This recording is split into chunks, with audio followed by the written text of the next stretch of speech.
Hi, and welcome to this webinar on checking for understanding. Did the message get through?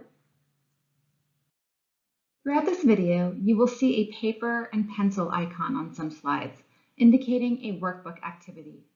When you see this icon on the top left corner, this means I'll be asking you to write something in your workbook or refer to your workbook. If possible, download the workbook from the CCRC before continuing with this course. However, if you're not able to, no worries. Just use any piece of paper and write your thoughts down on that. You can always transfer that to the workbook later. And speaking of paper, I want to let you know that for this session, you will need a 8.5 by 11 piece of paper, so a standard printer paper size. If you're looking around your office area and can't find a sheet of paper, that's okay. You will still be able to benefit from the activity that we're going to be doing by listening and observing. Let's go over our objectives. Today, you will learn to communicate information clearly and effectively, and you'll learn techniques to ensure your message is being received properly by others. Just so you know what to expect today, here's a summary of our agenda. First, we'll have an introduction where we talk about miscommunication and effective communication. Then we'll talk about some communication techniques. Next, we'll talk about how to check for understanding, and then we'll close with a case study. Before we get into the meat of this course, I'd like you to take a moment to reflect on something. Can you think of a situation that happened in the past where you felt like you tried to communicate a message to someone, but the information just didn't get through to the other party? What happened? Did they just not understand what you were saying at all? Or did they take a different message from what you were trying to convey? Please write down your thoughts on page 4 of your workbook. Pause the video and resume when you are ready.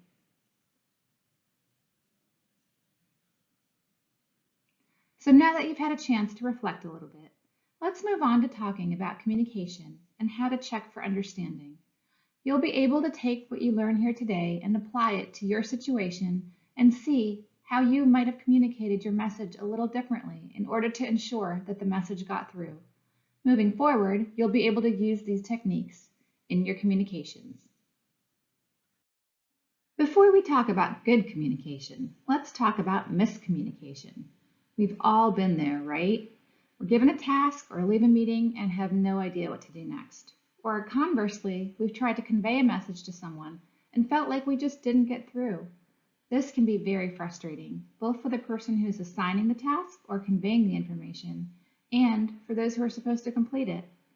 We all communicate differently, interpret information differently, and understand things differently. I know I've been in meetings where afterwards, in debriefing with colleagues, I realized that we understood the message completely differently. Almost makes you wonder sometimes if you were in the same meeting. On the flip side of miscommunication, we have effective communication, and this is something we should all strive toward. We really want to learn how to avoid those miscommunications.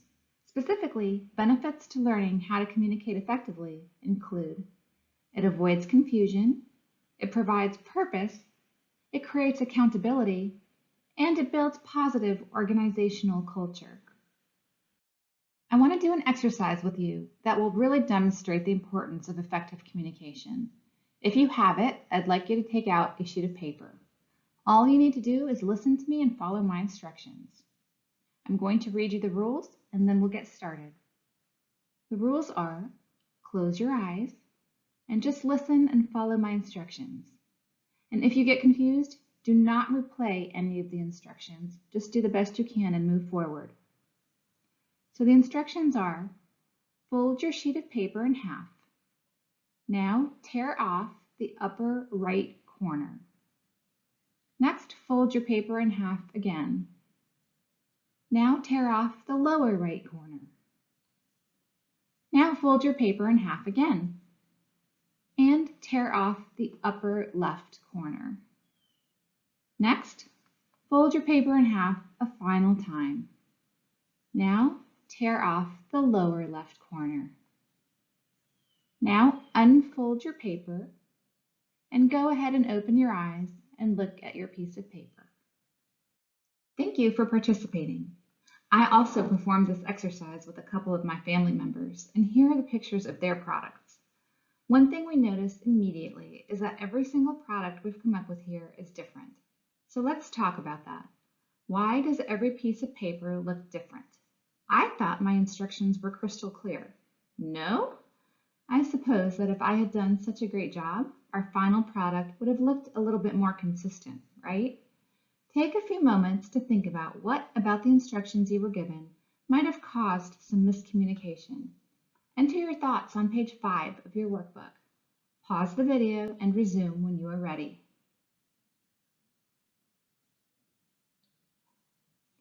Here are some of the reasons you may have felt that the instructions you were given were not effective. I just gave you the instructions with no context of what we were doing or making. My instructions were very unclear. I didn't give any guidance as to the orientation of the paper. I spoke too fast, and I didn't repeat any of my instructions. Of course, you also didn't have a way of asking questions, nor could you receive feedback on what you were doing. How did you feel? Did you feel a bit frustrated? Let's talk about what you can do to prevent those types of frustrations and miscommunications. Our last exercise demonstrated pretty clearly how poor communication can end in bad results. So let's now talk about what you can do to communicate more effectively. I'm going to teach you 3 concrete techniques you can learn and practice. They are chunking, using visuals, and using clear language. Chunking is grouping content into small and easily digestible units. When you do this, it's easier for your audience to comprehend and recall. And let me clarify that when I say audience, I don't mean that you're necessarily giving a presentation to a group of people. This could be just a one-on-one verbal communication or a written email. By audience, I just mean the party that you're trying to convey your information to. Think about yourself and how you best learn or absorb information. When you're viewing a PowerPoint, for example, would you prefer to just see a bunch of paragraphs of words on slides? Or does it help you to have key points separated by bullet points? I think if you think about it, you realize that the types of communication that you find most effective are usually the ones that are chunked. We are presented with chunked material all the time, but we probably don't even realize it. Here are some examples. Telephone numbers and credit card numbers are typically chunked into groups of 3 or 4 digits. Also, things like process maps, briefs, or contract proposals are typically chunked into discrete units of information. When you encounter a phone number or other familiar grouping that's chunked in an unfamiliar way, it can be much harder to remember it. Think about, for example, your social security number. When you're repeating it to someone, don't you usually chunk it into 3 sections? The first 3 numbers, then the next 2 numbers, and then the last 4 digits? Once in a while, you might hear someone repeat a social security number in a different format than that typical 324 format, and it can really throw you off. It makes it harder to actually process that number because it's not grouped in that familiar chunking. Similarly, that's how not chunking information together in a logical way can also prevent you from understanding or processing. So look at your screen here and you'll see content broken into 4 rectangles. You see what I did there? I've chunked your guidelines for chunking as an example. Here are some guidelines that will enable you to follow the principle of chunking when you're presenting information to others. Some of these are for visual chunking, but can also be applied to verbal chunking. Number 1, keep paragraphs short and start a new paragraph each time you want to make a new point. This helps the audience keep the points distinct in their minds. Number 2, use titles to introduce new concepts. Again, this helps the audience understand when you're changing gears or introducing a new subject. Number 3, use lists and bullet points, but with no more than 7 items in each step. 7 is kind of the magic number of how much people can retain. So if you start to go over that, it can actually have the opposite effect and be too overwhelming.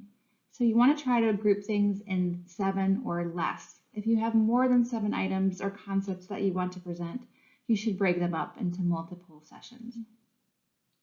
Lastly, and this is pretty specific for visual chunking, if you present information in clearly formatted tables or columns, it can make it easier for the viewer to understand. Let's do another exercise here. This will demonstrate the chunking concept. This exercise corresponds to page 6 in your workbook. I'm going to read out 7 random grocery items for a shopping list. I just want you to listen to the items first and don't write them down until I tell you to.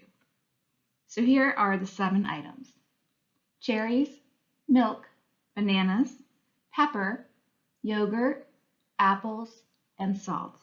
And I'm going to give you 30 seconds here. Go ahead and write down what you remember me saying of those items.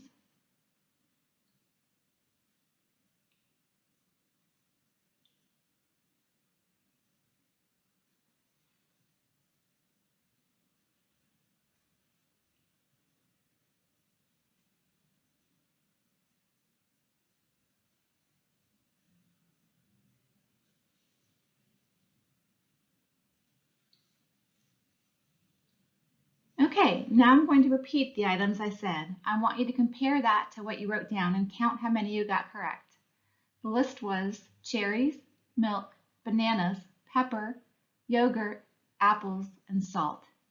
How many of these items did you get correct? Write the number down in your workbook. Now, let's do this again. I'm going to give you a shopping list, but this time I'm going to chunk the items into 3 categories: dessert, vegetables, and meat. So here we go again. Don't write anything until I tell you to. For desserts, the items are brownies and cookies. For vegetables, the items are corn, broccoli, and green beans.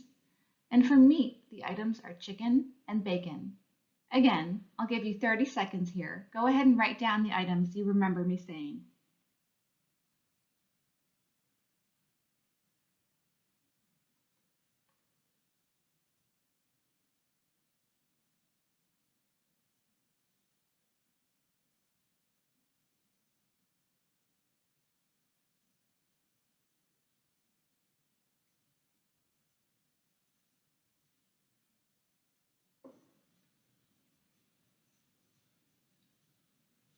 Okay, 30 seconds are up. Let me repeat those items for you.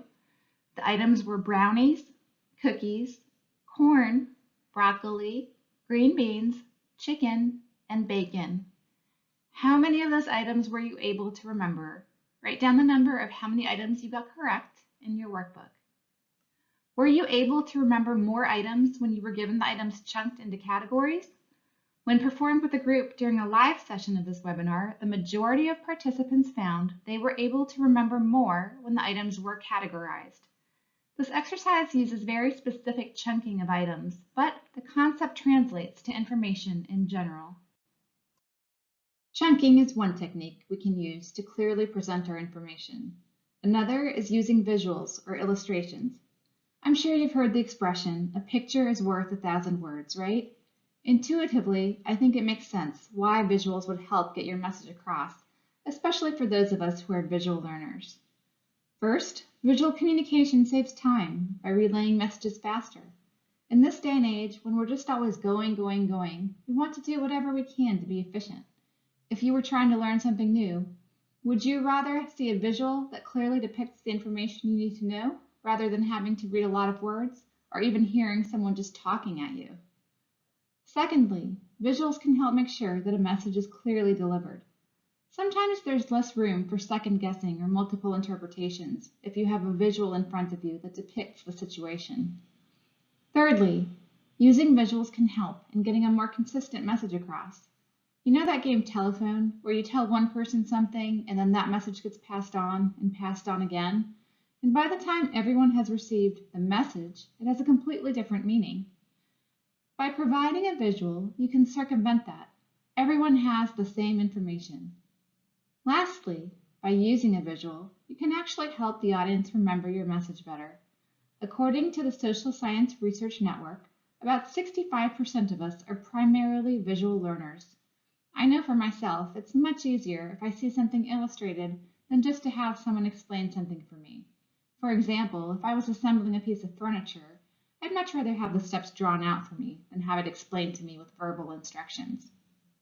Examples of illustrations could include things like infographics, charts, and graphs. Based on the reasons we just discussed, it's apparent that visuals and illustrations can be quite helpful when you're trying to get your message across.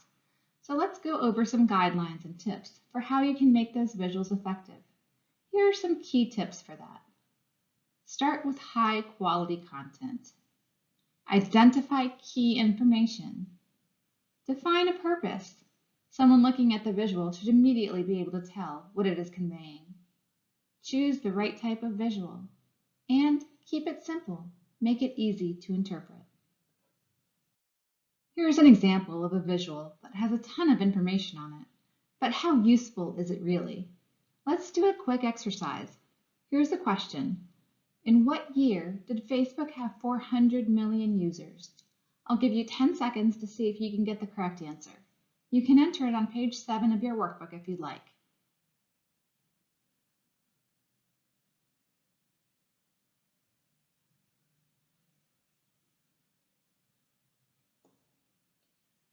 The correct answer, according to this visual, is 2010. Okay, here's another question.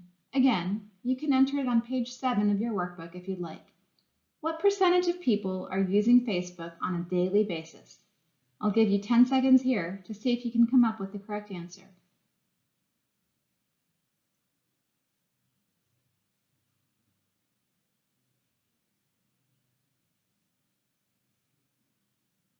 According to this visual, the correct answer is 70%. Which of the visuals did you find easier to interpret? Now, these are just 2 random illustrations about social media. These numbers are not accurate at all. The point of this exercise is that looking at these 2 illustrations that are trying to convey some of the same information, one is much easier to interpret than the other. The one on the left may have a lot more information, but trying to decipher it is like rocket science. The one on the right clearly presents the information. It is simpler and states its purpose as well, which is helpful. In addition to chunking and using visuals, it is very important to use clear language when you're trying to get your message across. Here are some tips for how to do that. Be specific. For example, if an employee is working on a report for you, don't just tell them to send you a report. Give specific criteria and formatting you are looking for so that you can set the employee up for success. Use simple language and don't use jargon if possible. Keep in mind your audience here. Especially in federal government, there are a lot of acronyms and there is a lot of jargon. If you're dealing with an employee, though, that is new and isn't familiar with those terms, you might just confuse them. If you're going to use that kind of language, make sure that you give the employee some context or explanation. State your objectives. If you're given a task or asked to do something, don't you want to know why? Knowing the objective of why you're doing something can help you understand what you need to do to make that happen. Give detailed information. Whether written or verbal, you want to give employees enough detail so that they have all the information that they need to complete the task correctly. This may vary depending on who your audience is. Again, is this a new employee with very little experience or a seasoned employee? Think about that before you deliver your message. However, it's better to err on the side of too many rather than too few details. Miscommunications and mistakes happen when communications are too vague and employees have to try to fill in the blanks on their own. Instructions should be measurable and quantifiable. For example, let's say you have an employee who is a customer service representative. So you're not just going to put them on the job and say, answer the phones, right? You're going to give them the specific details that are measurable and quantifiable so that they can succeed in their position. So you might say, when the phone rings, I expect you to answer the call within 2 rings, and I'd like you to use this specific greeting. Now, the employee knows exactly what they need to do, and they're not floundering. You've learned 3 helpful techniques for communicating effectively, but how do you know if you were successful? We are now going to talk about things that you can do to ensure that your message actually got through to your audience.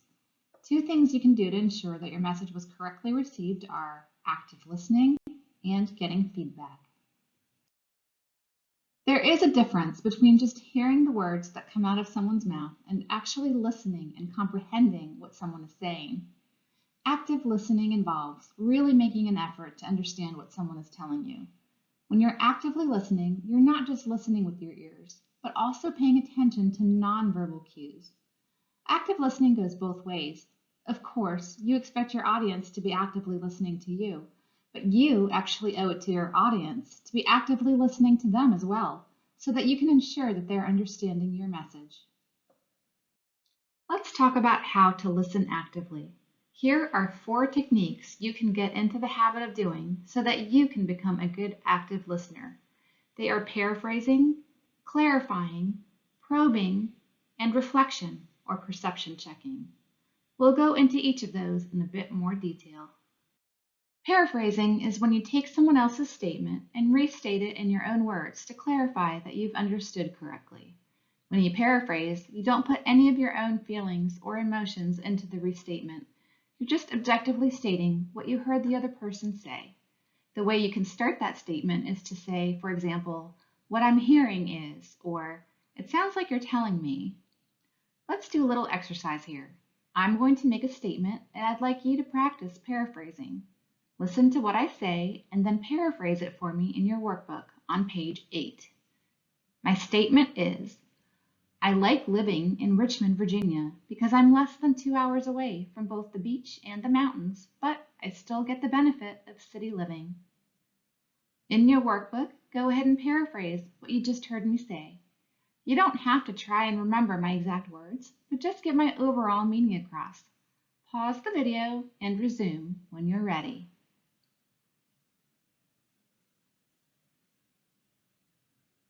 An example of paraphrasing my statement could be, "It sounds like you're telling me you like city living in Richmond, Virginia because it's close to the beach and the mountains." Clarifying is checking understanding of a message by asking for more information and details. Here, you're not just restating something, but you're actually trying to make sure you get a deeper understanding of what was said if you're unsure. It will give you the opportunity to find out where your audience is still not quite clear on something and may need further explanation. When you're trying to clarify, you can use phrases like, "What do you mean by?" or "When you said such and such, what did you mean?" Be a little careful here with your wording because you don't want to come off sounding accusatory or judgmental. For example, you wouldn't want to clarify by saying, "What you said just didn't make any sense. Could you explain that better?" Let's do another quick exercise here, just to make sure I got the concept of clarifying across to you. I'm going to make a statement, and then I want you to ask a clarifying question in response in your workbook on page 9. My statement is, to further your professional growth, you should visit the Career Compass Resource Center.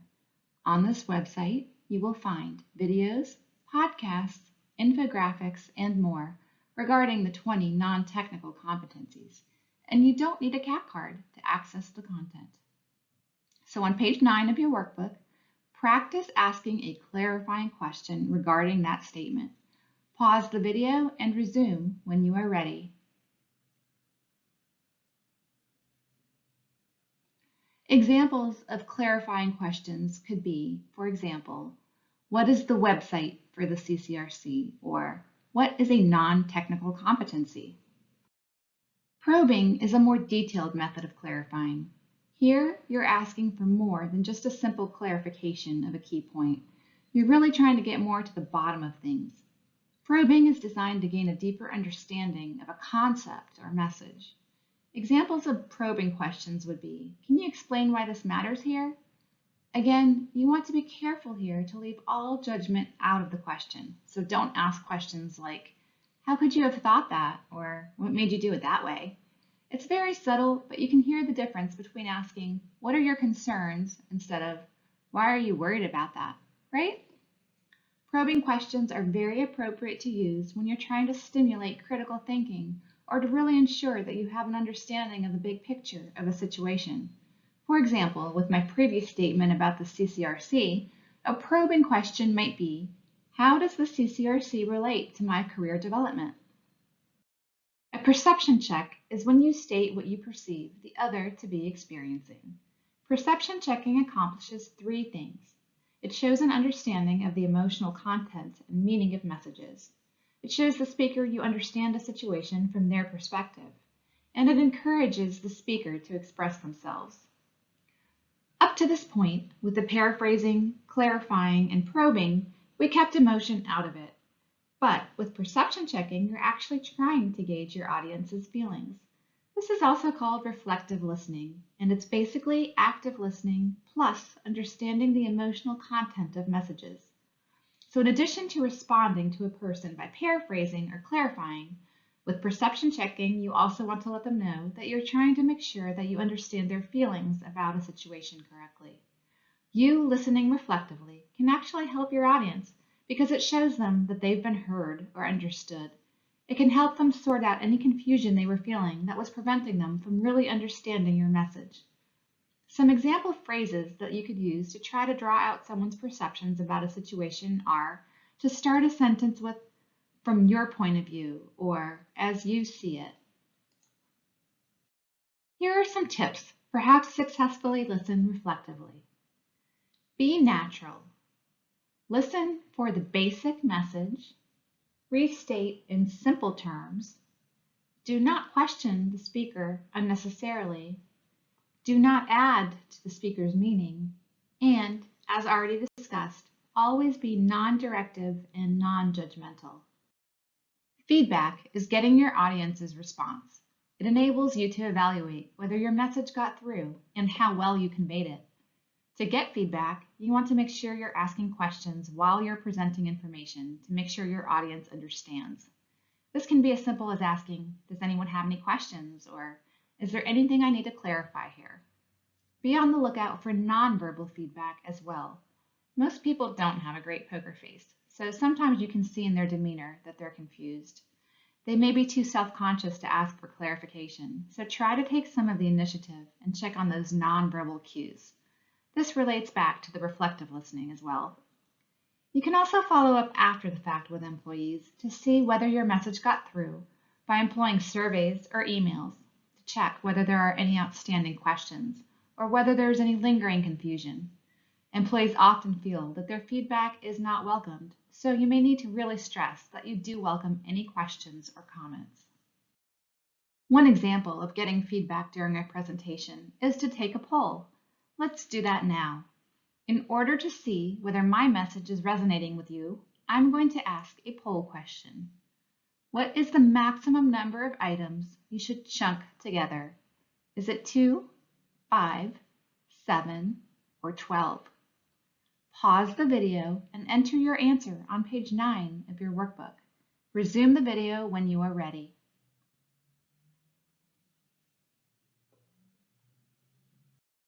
The correct answer is 7. This was just a demonstration to show how I can get feedback from my audience in order to be able to see whether the message is being understood. If a lot of people don't get this answer right, that's really more of a reflection on me than on my audience. Maybe I didn't do a good job of presenting that information and need to think about how I could have done that better. Let's look at a case study and see how we can apply some of the things that we learned today. Here's the scenario. At 8 a.m. one morning, Erica asks Marco, her assistant, for a report with specs on alternative fuel vehicles that are being tested for fuel efficiency. At 2 p.m. that day, Marco tells Erica he's leaving for the day because he has a doctor's appointment. When asked for the report, Marco explains that he has not had a chance to work on it, but will provide it first thing in the morning. Erica is now furious because she needed that report for a 4 p.m. meeting, and she will look bad if she can't provide it. Marco is devastated that he's disappointed his manager, and Erica is annoyed with Marco and feels like she can't rely on him. How could this mutual disappointment have been prevented? What do you think the manager could have done better to prevent this situation? It's clear that there was a lack of good communication here. Enter your thoughts into the space provided on page 10 of your workbook. Pause the video and resume when you are ready.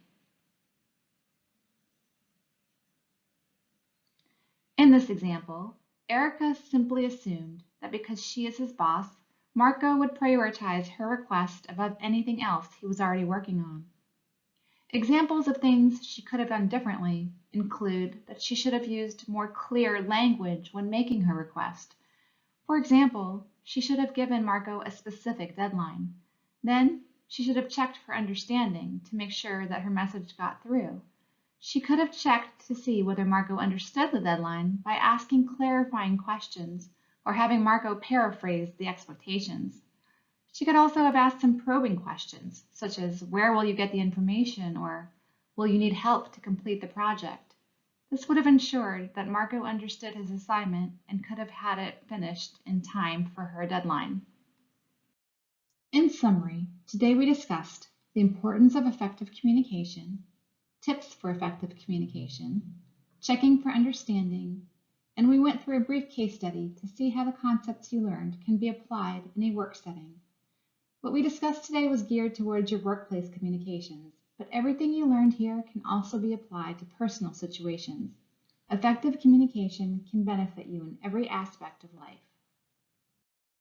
I have a few questions for you. It's not something you need to answer right now. It's something I want you to think about over the next few days. Ask yourself the following questions. Which communication technique will I try next time I present information? Which technique will I try next time I want to make sure I was understood? And what will I do to make sure that I am understanding others? There's space in your workbook on page 11 if you'd like to write down any of those reflections there. Thank you for attending today. Please email the TFD account listed on your screen and in the workbook with any additional questions or comments, or contact your local civilian training advocate or BD17. You will receive credit for participating in this course. To receive credit, email the address below with the listed subject line, course name, and completion code. Please check the Career Compass Resource Center, or CCRC, often for updates and new content to support your learning. So again, thank you all, and I hope that you have a wonderful rest of your day.